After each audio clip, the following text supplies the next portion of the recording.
அருள்மிகு ஸ்ரீ திருவேற்காடு கருமாரியம்மன் கோயில். இந்த கோயிலில் எவ்வளோ ஒரு கூட்டம் இருக்கு என்னன்னு பாருங்க.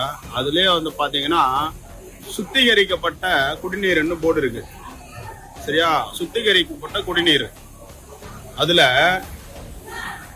டேப் பக்கத்துல ஒரு அட்டைப்பூச்சி ஒன்று வருது. அதனால நான் என்ன பண்ணேன், மேலே ஏறி அப்படியே அதை ஓபன் பண்ணி பார்த்தேன். அதை ஓபன் பண்ணி பார்த்தாக்கா அதிர்ச்சி பாருங்க, உள்ள ஒரு பல்லி, அப்புறமா இன்னொரு அட்டைப்பூச்சி செத்து போய் மிதக்குது பாருங்க. அட்டைப்பூச்சி செத்து போய் மிதக்குது.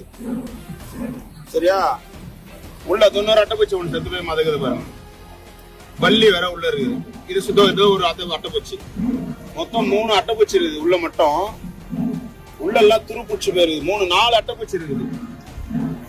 4 அட்டைப்பூச்சி, ஒரு பல்லி இருக்குது. எந்த அளவுக்கு ஒரு